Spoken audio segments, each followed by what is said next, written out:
ጋይስ እንግዲህ እንደምታዩት ይሄ ከአያት አደባባይ ጀምረ ወደ ፋኑኤል ቤተክርስቲያን የሚወስድ መንገድ ነው።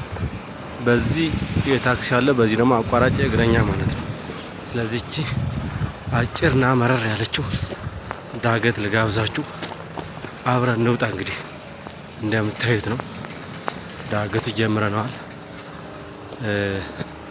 የስንት ደቂቃ እንደሚፈጅብን አብረን የምናየው ነው የሚሆነው። እንግዲህ ቀጥ ያለች ናት ግን አጭር ናት። ያው እንደ ኤክሰርሳይዝ ቁጠሩት።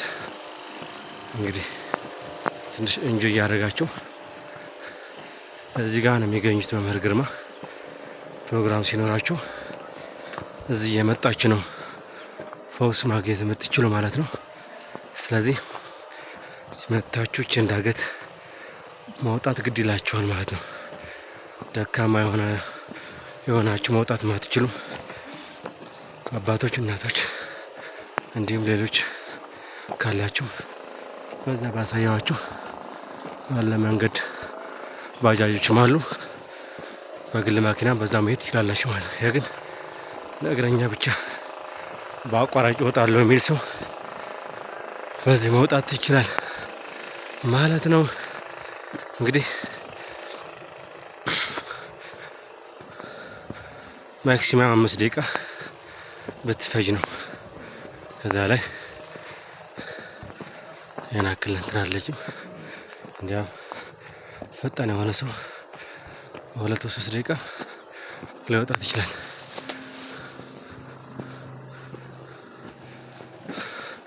እንግዲህ እንደምታዩት ነው ሰው እየወጣ ነው። እዚህ ከላይ ሆና ደግሞ እየቀረጸችኝ ነው መሰለኝ እኔን አንዲት ዳገቱን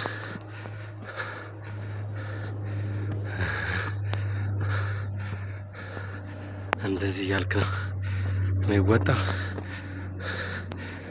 ላይ ስወጣ ደግሞ መለስ ብዬ አሳያችኋለሁ ማለት ነው።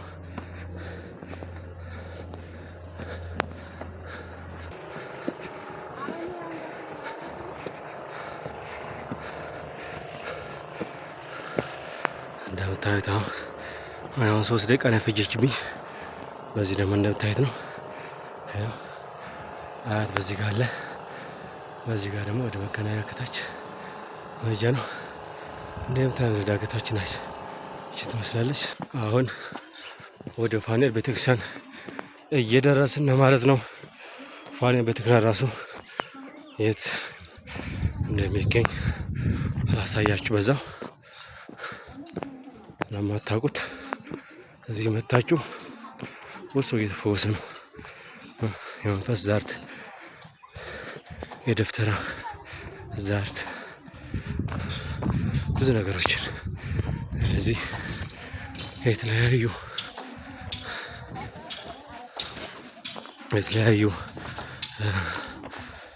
ፈውሶች አሉ። እዚህ በሰው የተደረጉ ሁሉ በጠንቋይ በደፍተራ እዚህ የመጣ እርግሯ ምህረት እያገኝ ስለሆነ እዚህ የመጣ ሰውን መፈወስ አለበት። ቢያንስ ለ10 ሰው ሸር ኮፒ ሊንክ ያደርጋችሁ፣ ሰብስክራይብ ያደርጋችሁ ጋይስ።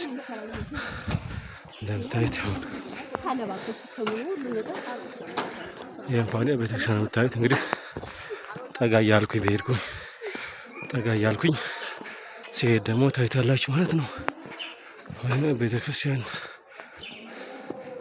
እንግዲህ ይሄን ይመስላል። እንደምታዩት በደንብ ጠጋ ልበል መሰለኝ። ይሄው የምታዩት ነው፣ አዲስ ነው።